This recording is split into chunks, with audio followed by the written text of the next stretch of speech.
everybody, whether you're on the East Coast, West Coast, or around the world. This is Coast to Coast. And of course, it's me and Pags. How you doing, man? I'm doing fantastic. How about yourself? Doing good, doing good. I take it you didn't, pee on anybody on the plane, anything like that. You hear about this story?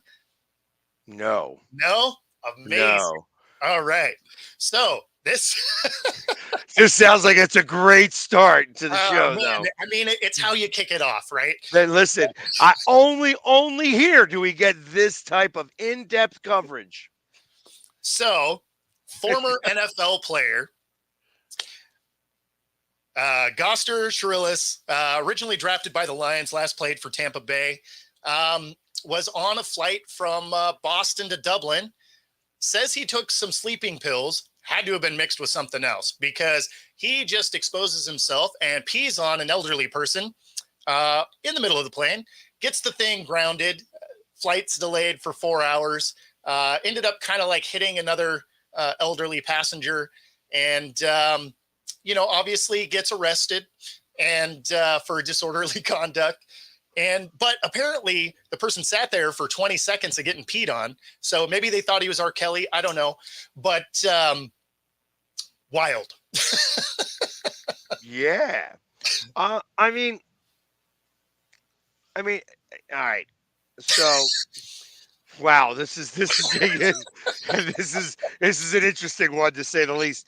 As I think about this right away, I, yes, you take a couple of sleeping pills, you have a couple of drinks, all of a sudden you are sleepwalking almost. Sure. And you automatically like all right, here's the bathroom.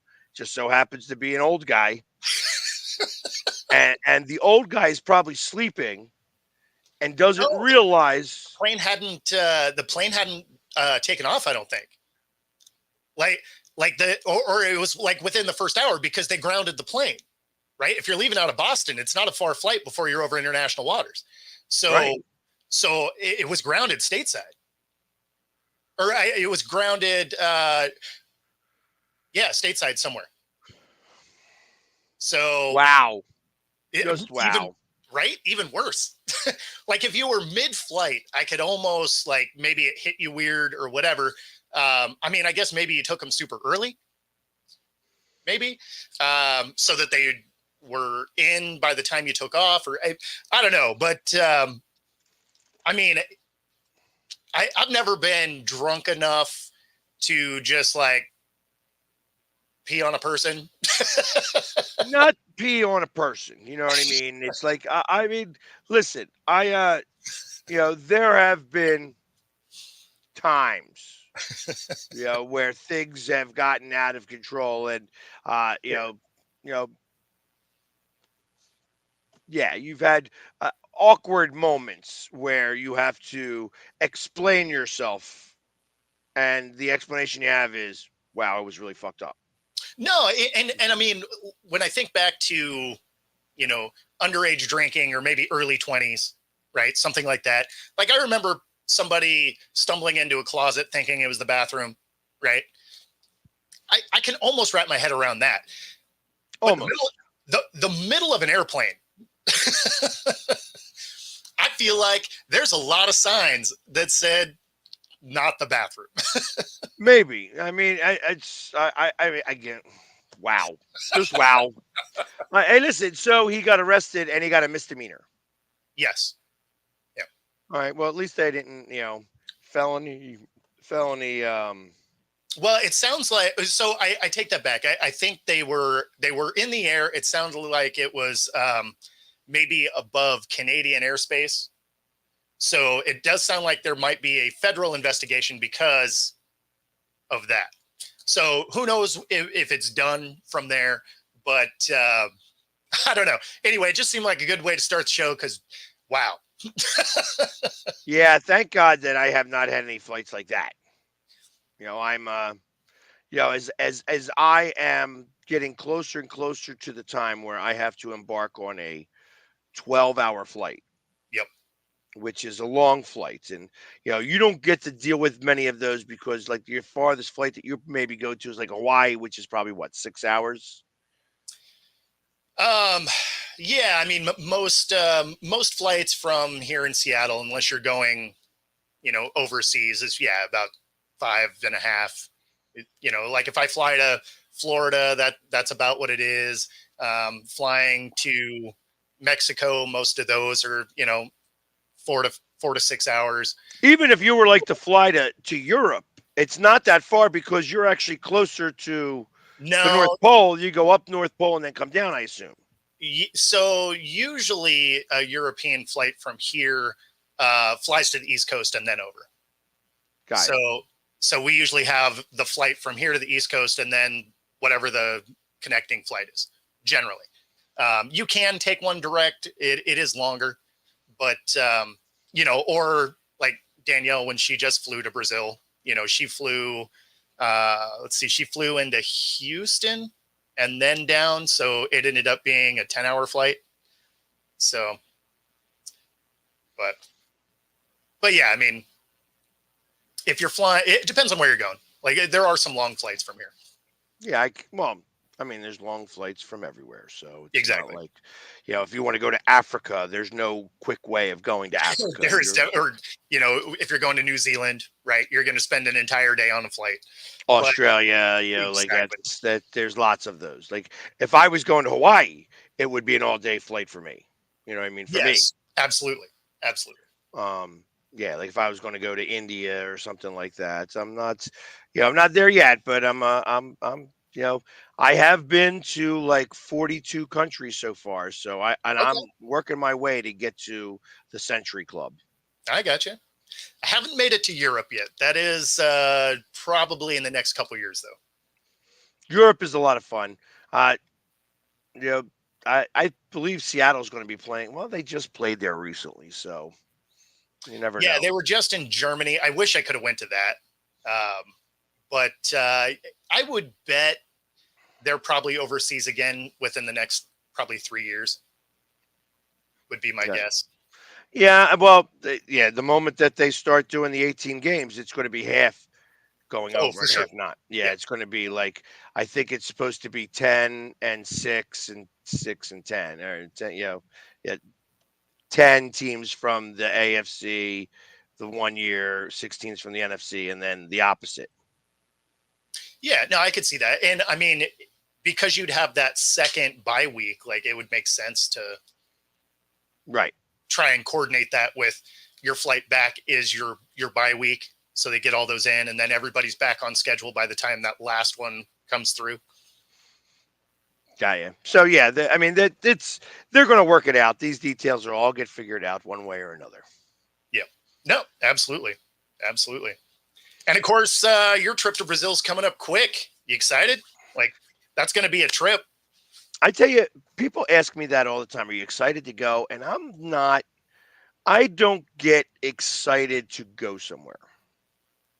And it's funny that people ask me that. Like even, you Well, know, I think it's more excited for the experience, not necessarily the location. I mean, yes, and things that I have been working out is I have been in contact with some friends that live here now, but have ties in Brazil Okay. that will allow me to do some charity work Hmm. while I'm in Brazil in a protected environment. Yeah, I mean, obviously that part's important. That's the biggest importance part. Yeah. Like it's like it does me no good to go do charity work and then get robbed. You know what I mean? Well, It's just it just means you're doing extra charity work. You're just giving your stuff away. right. So it's becomes more of like I wanted to make sure that I have some protections and that the people that I'm dealing with deal do charitable work so Mhm. that because ultimately if done properly I feel like that's going to solve a lot of things for the NFL Yeah, in terms of hey, here it is. He wasn't afraid. He was doing his thing, sure. and given the language barrier, given all of the different constraints that we've heard about, that Brazil is just one of the worst places in the world to go to right now, and you're about to get mugged and whatever, he took it upon himself to not be afraid. Because Yeah. that's really what this is. This is a matter of dispelling the fears that people have. Yeah. I mean, so the thing that's funny is like Danielle was just down there, right? And the people she went with are all from there. And even they were like, yeah, no, we have armored cars. Like their families have armored cars. And, so I mean, like, it's not like a lot of Mexico where it's kind of fear mongering from our government. Like there actually is some real dangers when it comes to Brazil. Like on that trip, they watched somebody that came up on a motorcycle to rob a guy, and the guy shot the guys on the motorcycle. Like Right. they watched it happen. So I mean, so you definitely need to be careful. Is all I'm saying. And the police are worse than the criminals. Yeah, I mean, I could see that. I could see. I That mean, even in Mexico, I ended up dealing with some dirty cops. So I mean, it's part of it. Yeah, they said, I was told, they're like, listen, if they are coming after you, like if they want to bring you down to the station, run. He was very honest about it. He's like, run. And go where there's a lot of people and just start weaving, bobbing and weaving. Now the problem is that if I look like this, I might be able to get away with it. If I look like the Philly sports guy, I'm going to still stand out like a sore friggin' thumb. And the first thing I got to do is jump into the ocean or the river or something. Right? Yeah. No, it's yeah. I don't think if you're painted up, you're running anywhere. Right. I mean, it's just I feel like they figured that out. so. I mean, I'm going to be very, very protective of myself down there, obviously. Yeah. But that doesn't mean that I want to not do the things that I want to do. I feel like that there is opportunity for me to do some charitable work down there with the right people. There definitely is. There definitely is. Yeah. And I want to kind of do that for not just myself, just because I mean I like doing charity work. I like this is a way to be able to bond with a culture that I'm never going to get the opportunity to do again. Absolutely. Absolutely. And that's a big deal to me. And it's and like I said, there's times in my life where uh it's 30 seconds or a minute or 20 minutes that I may not remember well, Mhm. that those people may never forget. Oh, of course. Of And course. that's kind of the things that I feel about this. So it's I'm excited to go in that regard. Short of that, I mean, it's like I said, it's my life is about exciting times. You know what I Yeah. mean? So I temper the. All right, I'm Well, just gonna. so and that's where I'm similar. Like I'm never excited about the trip in and of itself. I'm excited about like elements of it. It's like, Right, okay, that's going to be an awesome experience. I'm excited to do that. But right, as far as like when people get pumped, they're like, I'm doing a thing. And you're like, I mean, cool. But on some facets of life, it would be cool to experience the highs that people like that do. Cause I just don't. Like I'm a little more in the middle all the right. time. And so the people that really achieve those like high excitement, high highs about things, I don't know. Like it's not something I've ever experienced. Like it's just even winning a national championship playing football, right? Like it was awesome. It was a great experience, but I wasn't like, oh my God, for the trip to go play in it. It was just like, it's another game. Like, let's go play a game. So yeah, like I kind of wish there were moments that I could get as high as people do that get super excited about stuff. Right. I don't have that. I don't have those capabilities either. So it's like I'm in that. Like, yeah, it'll be cool to see a game in Brazil. Mhm. It's going to be interesting to figure out how I'm going to talk to anybody down there because they speak Portuguese and not even Spanish.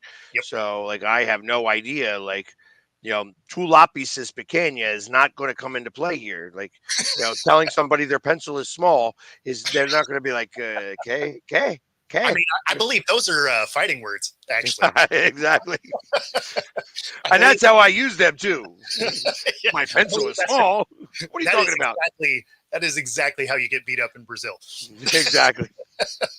So, but speaking of which, since we talked about the exciting stuff and pissing on passengers, uh, how about the train wreck that's happening with the Cowboys? Not just being a dumpster fire of a team, they have a dumpster fire at the hotel too. The Oh yeah. Cowboys hotel caught fire. Nobody got hurt, but the hotel that they were staying at, where here it is. A fire was reported Tuesday in an empty guest room at the hotel in California where the Dallas Cowboys stay for training camp. That's funny. So the fire was only contained to one room. It wasn't a really big deal, but the dumpster fire is overflowing Yeah, into the hotel. perfect. Perfect. So, Uh, uh, that's awesome. I didn't see that. That's fantastic. yeah, that was out 13 hours ago on the Score app. I just was reading. I'm like, how about that? And Chris, I don't know what's going on with Barkley. I haven't heard anything or read anything. Yeah, So, I was curious what that was referring to because I hadn't seen any news. Um, you know, I saw some practice footage of him where he looked fine, but yeah, and the cuts and stuff like that are yeah, doing. yeah, And like how about this? That your previous coach is not interested in becoming a coach anymore. He's going to go teach at USC. yeah. So I was actually going to bring that up. It's kind of interesting, especially when you look further into the radio interview that he had. Is he hasn't even really had a conversation with Mike McDonald. I guess they ran into each other in the parking lot once, and they basically were like, "Hey, how's it going?" kind of thing, and that's kind of been it. Um, that seems odd for a guy that was supposed to have some sort of advisory role to really not be in any kind of contact at all. Now, don't get me wrong. I assumed that this was more or less the Seahawks way of saying, "Hey, you're not our coach, but you're not going to coach anywhere against us either." Like I assumed that that's more or less what they were going for there. But to not have any interaction seems a little weird. But yeah, so he's going to be headed down there. The question then becomes: is this a way to get your foot in the door to get back on that football field? I know that it alluded to no, but he doesn't even say what it is he's going to be teaching. Is just generically going to teach at USC, and he starts the spring of 25, so this football season to be over. But that sure gives you a lot of time to be involved in the spring football game. You know, does it seem like all right, I'm going to back this up a little bit. Sure. Do you think that colleges could hire as professors ex coaches and start teaching football, like how to become an offensive coordinator, how to become a defensive coordinator, how to become a coach in the NFL? Like, and would you take that course? I mean, if you're a football guy, for sure. Yeah, absolutely. Especially if you're a football guy that wasn't exactly athletically talented, right? Say you were that mid-level guy, or or just really not that guy, right? Like maybe you're a super analytic guy, and but you love football. Like that would be a course you would definitely take. I think that would be a cool. Like I would have, even as somebody that played well, I think after your career's over, you might go back and take that class. Be like, okay, like how do I take everything that I did as a player and then parlay that into the next step of what my career has to be, right? Because for everybody, football ends. And so you have to figure out what you're doing with your life afterwards. And that could be a good way to go. I mean, when you think about in the grand scheme of things, there is probably around just the United States alone 100,000 different possible football teams. Easily. Yeah. Without, I mean, going from pee-wees all Honor, the way up to colleges and then into the pros. sure. Obviously, the pros is what we all look at, and then you could then look at the secondary pros, which is now the UFC or UCF or whatever they call that league now instead of the USFL or Yep. the XFL. And then you have there is all the Division 1 schools, Division 2 schools, Division 3 schools, the schools that don't even rank in the divisions. Yeah, the community colleges. Yeah. Yeah, and then you have all the high schools in the country, Yep. and then the middle schools, and then you go into the pee-wee games and stuff like that, and then you start talking about flag football even now that's starting to become a bigger thing. I mean, so there are so many different jobs out there to be had Yeah. that actually teaching that might be a worthwhile class. If I was Pete Carroll about to teach at USC, Mhm. I am teaching coaching theory, Sure. football coaching theory. That's what I'm teaching. This is what I think. This is how I would prepare. This is how things get done in the NFL. Now, I happen to win a Super Bowl. Maybe I take the analytics from what I did in the year that we went to the Super Bowl and then what happened differently the following year where we were one play away from possibly winning back-to-back Super Bowls to Yep. what happened 2 years later when we didn't even make the playoffs. Exactly. You know what I mean? And same thing with like a Bill Belichick would be freaking amazing to hear that type of stuff from. Like you would have the room quiet as shit, Oh God. listening to that. Like Yeah. I mean I am not because not only that, like I think about doing something like that as almost like a business class Yeah. because you are learning business theory specific to football alone, Sure. but you are learning business theory Yeah. to a Well, certain extent. and that would make, especially say you're going for your bachelor's, right? Which is for most people, it's a bachelor of science, and it's a useless piece of paper, right? For the most part, Right. especially considering the first 2 years is your associate's degree, which is all prereqs anyway. So if you were to take that in the second part, you might actually kind of care about that degree. Be like, oh, this is actually an interesting class. Yeah, I mean, and I look at that as you know, I mean, the biggest joke, at least when I was going into college, if you were an athlete, one of the classes you could take at any college was underwater basket weaving. Because Like you needed an A. right, exactly. Like let me tell you, if you were in Kansas, you ain't no place going underwater to try to weave a basket. Right.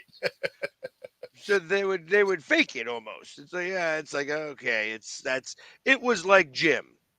Yeah, no, Uh, exactly. And I mean, that's generally what a lot of the athletes would take is stuff that's easy to pass because your GPA has to be within that set of Got to have parameters. a 2.0. You got to have at least a 2.0. Right.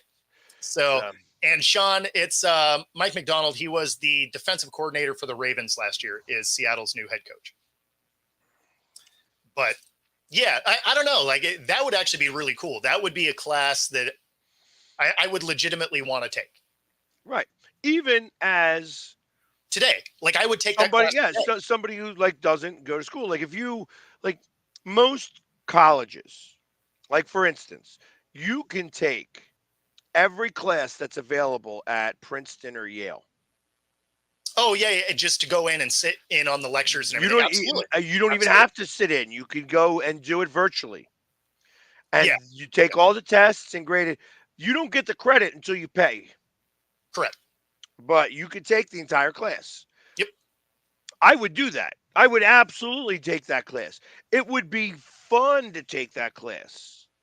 Yeah, I mean, you would gain so much knowledge, especially when you think of, if Pete Carroll was doing something like that. Imagine the guest speakers he drags through, because it would be guys like Bill Belichick and stuff like. I mean, because they were both here at a UW practice earlier this spring, right? Right. Belichick and Carroll were both there.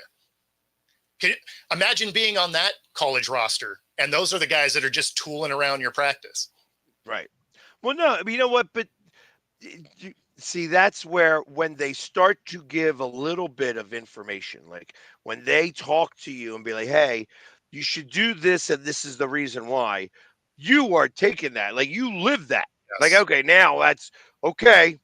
All right, 100%. Now I'm never going to do what I did before because now I just heard Yeah. from a 6-time Super Bowl champion coach Well, I mean, that. Belichick's won 8, right? Because he, Well, yeah, but he, as the head coach, he only won 6. yeah. And then you go Carroll, he wins 1, Ben to 2, won a couple of national championships in college. Like, if those two guys are like, yeah, do this thing, you're like, on it.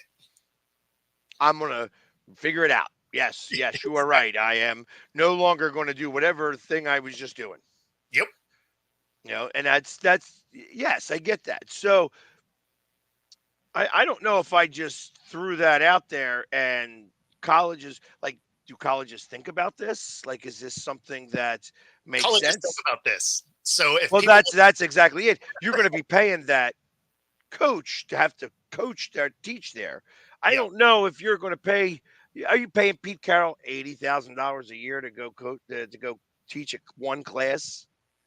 No, probably you, not. you Or know, they're paying him money. well, it should be about $1 million. Yeah. But And that's what I'm talking about. Like maybe it's only 80 grand, 100 grand. yeah, I would be surprised. I mean, Oh. not that he really needs the money, I suppose, right? But But I mean, I figure you get paid per class. That's why I'm saying I'm saying $80,000. If you're teaching 5 classes, now it's $400,000. You know what I mean? That's a big deal oh, sure. because Yeah. somebody's got to grade these, classes and stuff like that. So you need interns and stuff like that. You need a whole different type of staff behind you now because if I'm Pete Carroll, I ain't grading anything. Yeah. I'm just not doing it. Yeah. Yeah. And theory, something like that is never going to play out the way that you think it is. Like just because I have a certain theory, you are asking theoretical questions. Think about the coach who's teaching that class. All of a sudden, you could have people giving you ideas that you could steal. Oh, no doubt. No doubt. It's that's what happened. The Philly play. The origin of the Philly play came from a pee-wee coach who wrote it on a napkin to, I think, Lou Holtz. Okay. Like that was the evolution of that play. He's like, yeah, man, I got a play that hits every time on a 2-point conversion. It's at like 100%. And he's like, yeah, whatever. He's like, I'll show you. And he wrote it down on a napkin at a bar. And Lou Holtz was like, Nah, that's a good play, man. that is a good play. Yeah. And then used it and it worked. Like, and then it got all the way up. Belichick used it in that same Super Bowl. Exactly.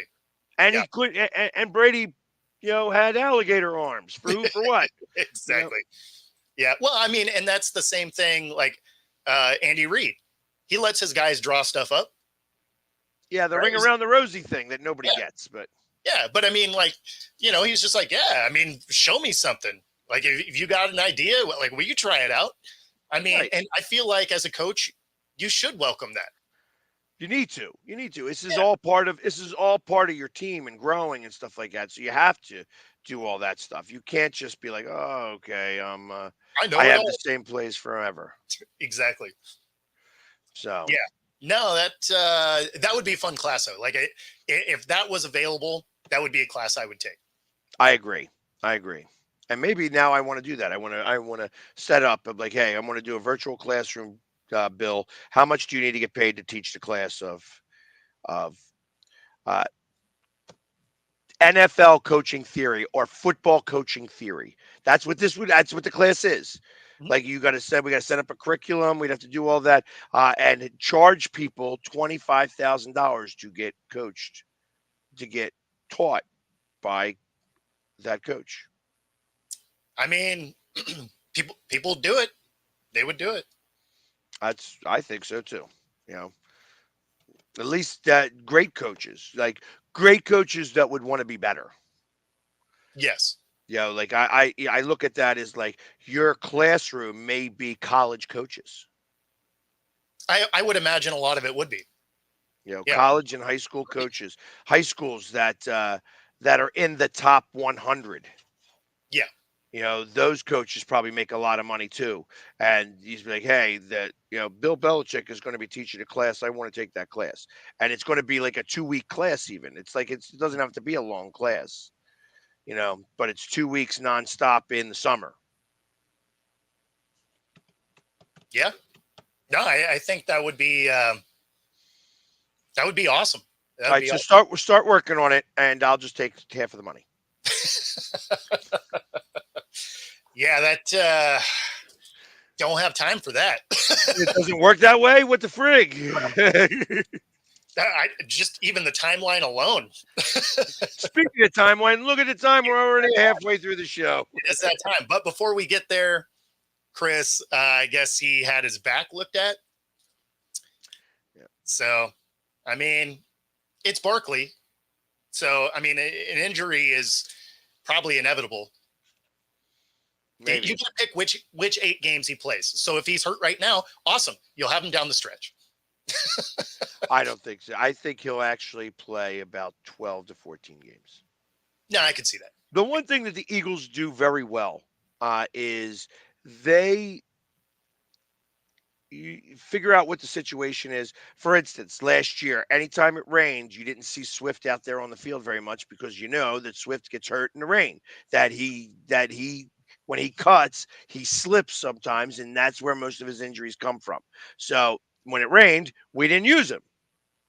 Yeah. Well, and then you wonder why all of his rushes went down for that game. Well, because we don't use him in the rain. When Sanders was here, they didn't like using him in the cold because he would do what they call his tipping. He would like tiptoe around because he didn't want to get hit because it was cold. You know what I mean? So it's when that starts happening, it was that kind of sent him packing, Miles Sanders. Yeah, I mean, if you're afraid to get hit, as a coach, I'd be like, yeah, I feel like you're probably going to need to go somewhere else. Well, in the cold. I mean, it's like that's the thing. Yeah. So he went down to Carolina because what time of year do the games matter? When it's cold. When it's cold, absolutely. So you're not my guy. Like you could be a rock star all year, but if I can't count on you at the end of the year, why are you here? Exactly. That's exactly what happened, and that's why they let him go. Yeah. It makes total sense. That's exactly how I would cut someone too. Be like, oh yeah, you're awesome when it's 70 and great out. Yeah, most athletes are. Even 40. Yeah. It's when it's 10, 15 degrees. Put on the icy hot on your arms so that it warms you up. You know what I mean? Whatever you got to do. Put on an extra sleeve, maybe 2. And I'm not saying the hits don't hurt at that time. They do. 100%. But it's football. Exactly. That's exactly correct. Like I said, it was the Chicago game a couple years ago that cost him not getting a contract. That was the reason why. They saw exactly what occurred, and he was just not. I said he looked timid out there, like he was shying away from contact. I mean, and that's a good way to get hurt. Let's be honest. Yeah. I mean, even if they do leave you out there, you get a hit and you're not going 100%. You're getting hurt. Right. I mean, anytime you see a guy pull up and they get blasted, that dude gets hurt. Well, you saw that. I saw that last year at the 49ers game. Yeah, where we played 3 games in like 12 days. Yeah. And you got the 49ers. You got somebody running, I think it was Swift, running at about 80%, and the 49er going at 110%, and he just blew him up. And it was like you could tell that was from just tired. They were just tired. They were physically exhausted at that point. So and they never recovered. Being exhausted and you're still going 100%, you probably are okay because you still have some body mechanics that are on your side. It's when the guys that are kind of pulling up, they're not giving 100%. That's when you get lit up. Well, all right. So yes, maybe he was going 100% because he didn't play the rest of that game, but he was there next week. Yeah. So So obviously there were certain things that occurred, but getting blown up. When I saw that play, I'm like, he's just exhausted. It's yeah. just See, that they are tired and they're and not. that yeah, I would bet he was still giving it his all. He was just exhausted. And yeah, you probably get knocked out of a game because a hard hit will that can happen. Right. But had he been given 80%, that could have ended his year. Might have. Because that's when some of those big ones, because you're no longer like down and protecting yourself. You're kind of like standing up and slowing down, and then if you get lit up there, I mean, that's like being a boxer and not protecting your face, right? You're just like, oh, just Right. let's see what happens. So yeah. But that being said, first half of this show brought to you by True Fusion Gym right here in the Pacific Northwest. Whether it's Bellevue, Ballard, or their new one in University Village, use the QR code on the screen for a free 5-day pass. Whether it's Pilates, boot camp, yoga, hot yoga, bar, find your edge at True Fusion Gym. All right. So yeah. Let's see. So the other thing that was noteworthy is Tua calls out Brian Flores. And I do have the audio clip here. Awesome. So let's, it was pretty great because he called him a horrible human. Let's see. Making sure I got the right one here. Here we go. And were you surprised that Mike McDaniel told us that you're the most accurate quarterback he had ever had? Probably not. I would say probably not. No. Can you explain to us, last question before we get you out, can you explain to us the difference in practical terms between having a coach who did believe in you the way that he did and the difference between that and what was happening with Flores? Yeah. Well, to put it in simplest terms, if you woke up every morning and I told you you sucked at what you did, that you don't belong doing what you do, that you shouldn't be here, that this guy should be here, that you haven't earned this right, and then you have somebody else come in and tell you, dude, you are the best fit for this. Like, you are accurate, you are the best whatever, you are this, you are that. Like, how would it make you feel listening to one or the other? You see what I'm saying? And then you hear it, regardless of what it is, the good or the bad. And you hear it more and more, you start to actually believe that. I don't care who you are. You could be the president of the United States. You have a terrible person that's telling you things that you don't want to hear or that you probably shouldn't be hearing. You're going to start to believe that about yourself. And so that's sort of like what ended up happening. And it was, I mean, it's basically been, 2 years of training that out of not just me, but, a couple of the guys as well that have been here since my rookie year all the way till now. so, I mean, I get, some history to Brian Flores, right? Is Tua was forced upon him. He didn't want him to begin with. He was winning with Ryan Fitzpatrick. They make him put Tua in anyway. He ends up losing, the rest of that season, misses the playoffs, and ultimately gets fired, right? So I get where there could have been some animosity, but as a coach, you also need to learn how your players learn, right? So not everybody responds well to hard coaching. Like, some people need to be like, hey, you're good, right? I think it's why a lot of hard coaches, like the hard-nosed style coaching, have found their way out of the league at this point. So now, obviously, Brian Flores has moved on. He's in, he's a DC. He's in a better situation now. But yeah, pretty crazy to go out on a podcast and just barbecue your former coach. Anybody watching, you can check out the whole interview. It's the Dan Libertard show. But so shout out to them. Don't copyright us and make us take that clip down. Yeah, we give permission, or they gave us permission to Yeah, just that little bit. that's right. Anyways, yeah, like that's. I mean, obviously, this whole situation with, was weird. I mean, because he's tried to sue about getting fired, that that they wanted him to lose and stuff like that. It's all weird. It's all very weird with that dude. I mean, it's just, but it's all weird with Tua as well. Yeah, I mean, Yeah. he is very likable, right? Like he comes across very likable. Tua does.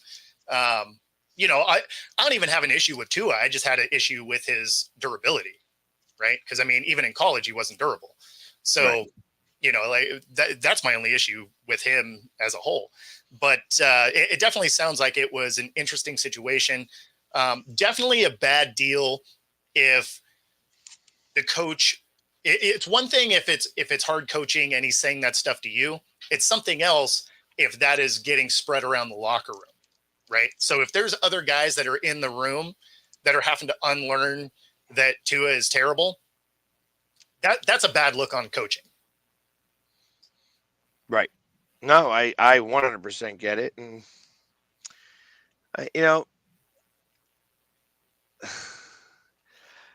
I don't know. I like the coach that's down there now. I mean, he's a little bit of an McDaniel? eccentric type. Yeah, he's an Yes. eccentric type. And, I guess, He's funny. he is funny. He is funny. Very witty, very quick, and very intelligent. You Yes. know what I mean? So there's a lot of those things that happen there. When you heard about all the different things that came out with Flores, it was just like, wow. Like, is it really that much of a mess down in Miami?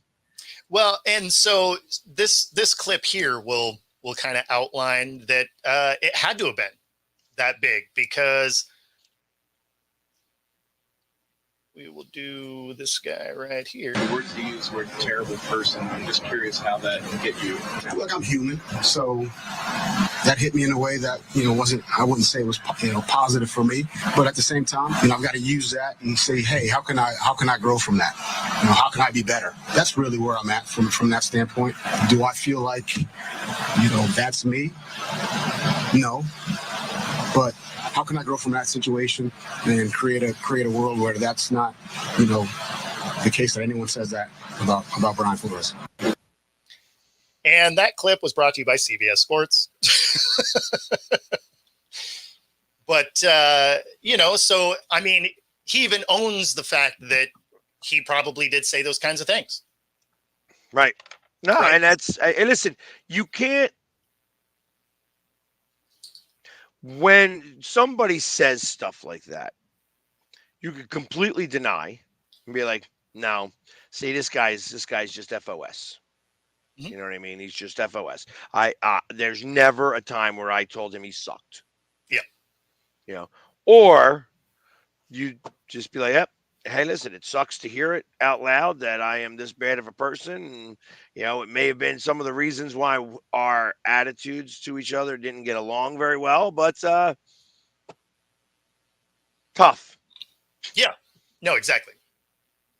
and is what it is. So, Well, honestly, if you just go in and be like, yeah, I need to be better, and you just keep it pushing, like it almost kills the story, right? Because now there's not going to be any back and forth. You're just like, hey, you know what? I probably did do that. I get it. It's a bad look. I need to get better from it. And we got a game on Saturday. So Right. I got to get ready for that. I'm no longer part of that situation. I'm the DC here in Minnesota. So, sorry for it. I'll be better from it. On to Saturday. have you seen my team? Because this team sucks over here too. Just ask that guy. He knows. Absolutely. Yeah, and I appreciate that, Chad. Thanks for popping in.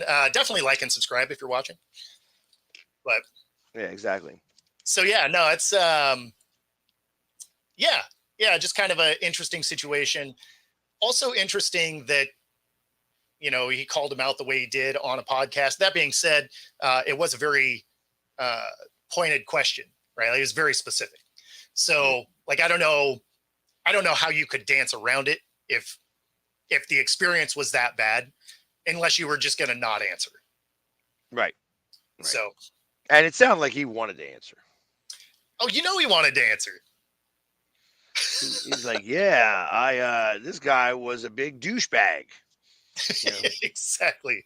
Said I sucked all the time. That's right. You're damn right. I ordered a Code Red. You're goddamn right I did. So, but yeah, I mean, that's what kind of happens with that. That's, I guess good on Tua for getting it out. Good on Brian for allowing it to, giving the response, saying, hey, sometimes I'm an asshole.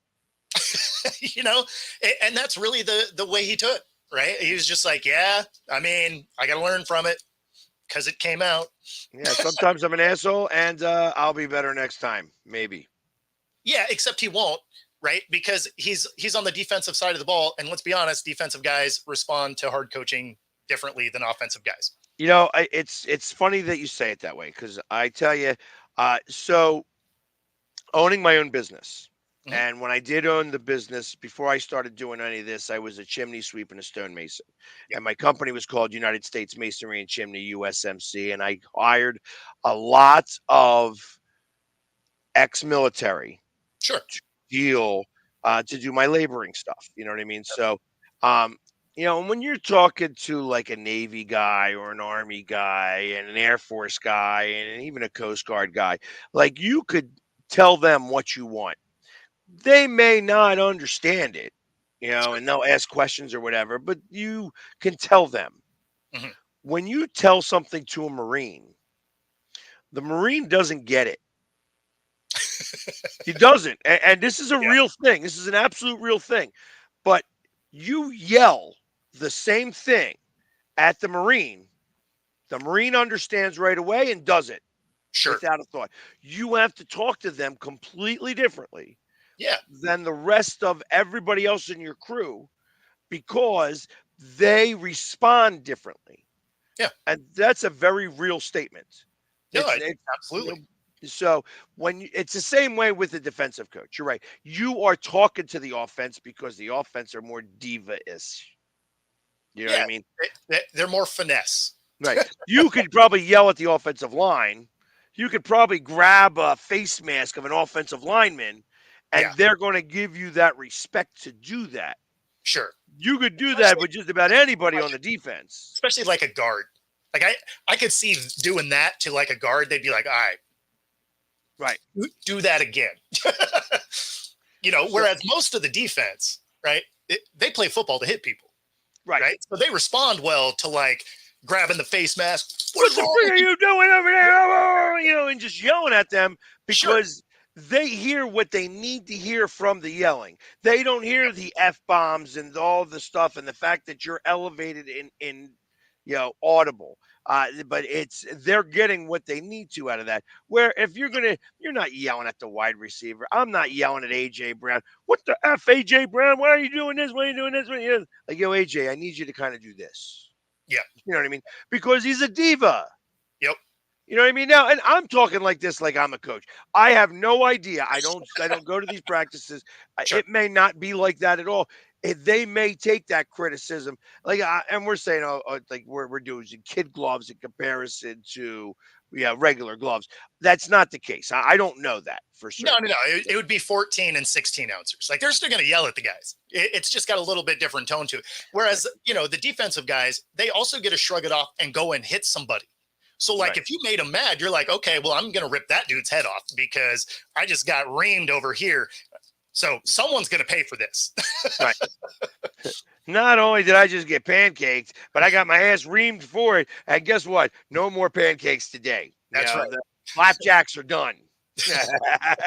I'm getting a 15-yarder. That dude's helmet's coming off. Exactly. Which is what happened at all the Seahawks practices. Hey, you know what? They've looked pretty good on the field, though. So I will give him that. It's actually one thing that was kind of nice watching Sam Howell, because he was terrible in the practices, and during the games he actually played pretty solidly. So that's encouraging. It makes you think he's more of a gamer than a practice guy. And, if you're going to be better at one or the other, I'd rather you be better in the game.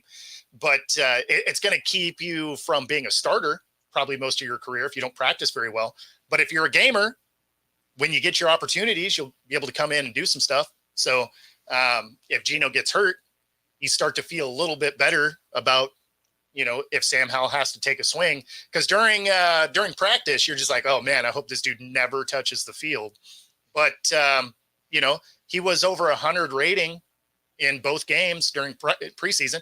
Now it's preseason, so who cares, right? None of it matters. You're playing against guys that are going to work at target. So, I mean, it doesn't mean anything unless you throw a bunch of picks in preseason. Then it matters a lot, right? So Yeah, you don't want to be Daniel Jones. yeah, man.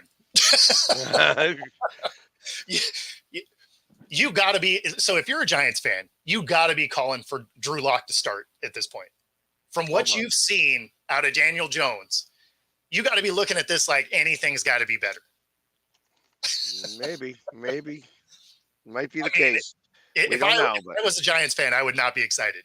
What I've seen on tape so far. 100%. I agree.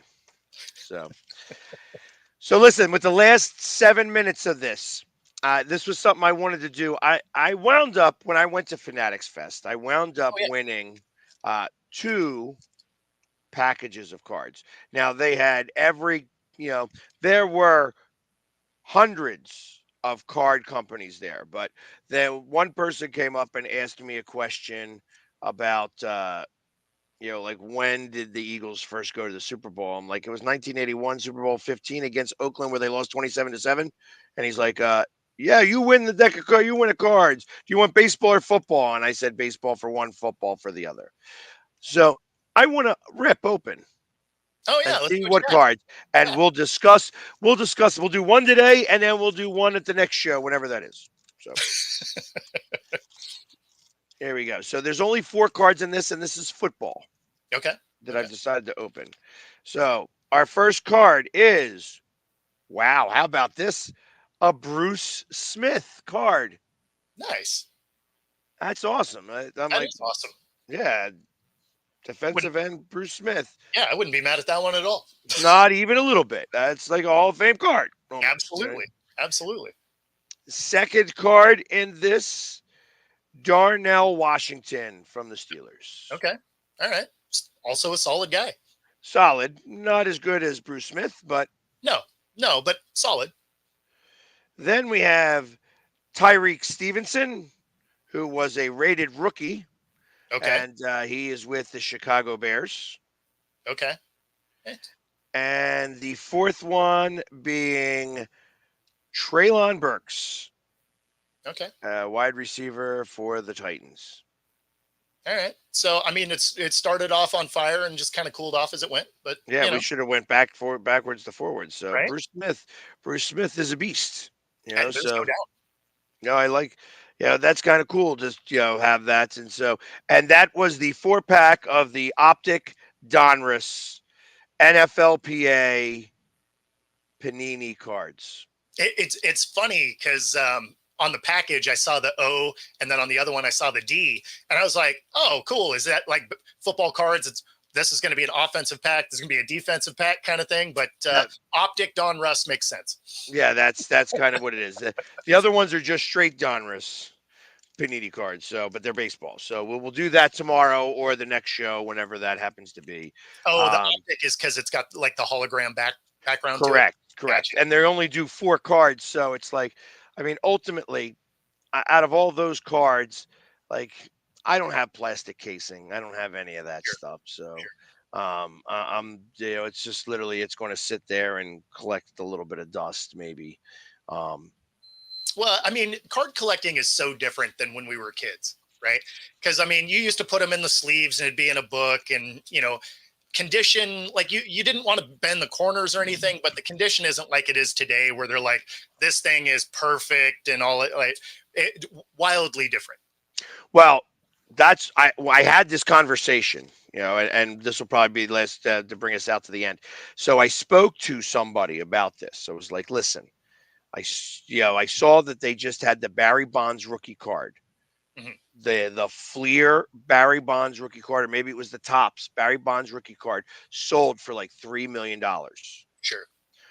I looked and I saw that I have that exact card. Sure. Now that got rated a 10 Yep. by Beckett. You know what I mean? So that's the bigger deal. That's the reason why it's perfectly symmetrical. Everything's perfect. Yeah, stuff like that. Well, mine's been in plastic forever. Sure. So obviously I don't even want to take it out of the plastic. Yeah. Like if I was to do this, I would probably get a razor blade and cut around the edge of the plastic Peel and it out. pull the plastic off of this card Sure. so that it doesn't interfere with that, and then have them, or actually I would just give them the whole sheet and let them do it. Yeah. And then they would put it in the sealed case and Right. Yeah. Because if they give it a 9.5 even, sure. that's a lot of money for me. No Because, doubt. No offense. I would much rather have the money than the Barry Bonds card. Every day of the week. So Yeah. Like if it came in at 300K, right? Cool. it's better in my pocket. No doubt. I would pay my house off. I would almost buy a house. I don't know if I'd buy the house. I'd probably buy a shore house. Okay. I'd live in the apartment still and then buy a shore house. No, that makes sense because then you could Airbnb it and That's have it be exactly something. correct. Yeah. Maybe a new car. Sure. Spend like only $10,000 on the new car though, like 20, 30 maybe. I don't know. It's going to be a Jeep Wrangler. So, Oh, okay. but anyways, but that brings us to the end of the show. Like I said, I wanted to end with that. I've been talking about looking at these cards for the last 3 days. I'm like, you know what? We should open this right on the show. So Absolutely. tomorrow we can kind of do the same thing. There's 8 cards in the next batch. I got you. So maybe Hell we'll see if there's anybody worthwhile. Because if I get a Skins rookie, I may decide to put that in plastic. Yeah, that's fair. That's fair. Yeah, why not? I mean, he's the only one that really stood out this year as a rookie. Yeah, no, I'm with it. And Cap, thanks for stopping by as we close this thing out. If you're watching here on YouTube, be sure to like and subscribe. Helps us bring our content to you. If you are on Roku, stay tuned for the next hour. Other than that, we will see you all tomorrow. Take care, guys.